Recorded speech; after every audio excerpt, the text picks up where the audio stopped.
Welcome back to Nasdaq Trade Talks. I'm your host, Jill Malandrino, Global Markets Reporter at Nasdaq. We're coming to you live from Las Vegas at the Global EQ Derivatives Conference. Joining me for this segment, we have Patrick Fay. He's the head of research at EQ Derivatives, and we're going to take a look at market mapping research. Pat, it's great to have you back Thank you. on set with me. And EQ Derivatives, let's learn more about your market mapping research efforts.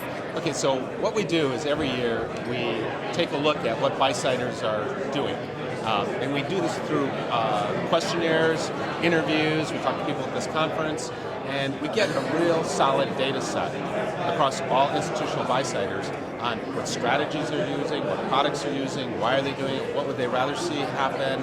We also do growth expectations.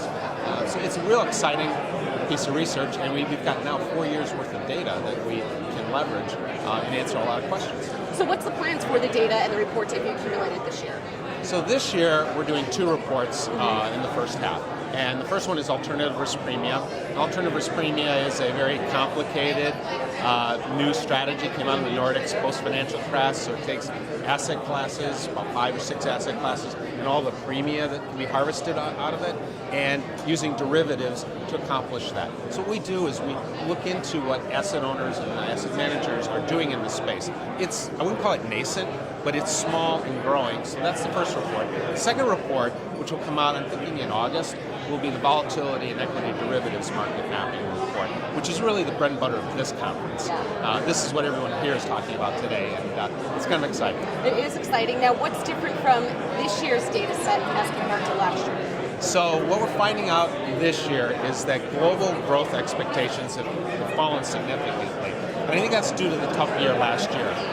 They're still strong in the double-digit percentages, but the U.S. is an island. We're pretty consistent. We like to see about 20 to 30% global growth in the region a year. Europe and Asia have fallen off significantly. Growth expectations in Europe and Asia have fallen by about half. So that's interesting. Another interesting aspect is that VIX is not slowly, but rapidly not becoming no longer a product that is used for global volatility, especially in Europe. V-Stocks is on the rise, and VIX is becoming used less and less in place of V-Stocks. We'll be talking about V-Stocks later in the day today. All right, I'm going to wrap it up here. I'm going to put you on the spot. So you're asking buy-siders about Nasdaq products. What are you hearing? Yes, so this is the first year that we've really delved into it. We would ask peripheral questions before, but this year we thought, you know what, Nasdaq's a little bit of a hole. Let's start asking folks about it. And you know what, 2/3 of all buy-siders are using Nasdaq products. So that's kind of exciting. Cash options and the index futures are the most popular product, but there's a strong interest in volatility.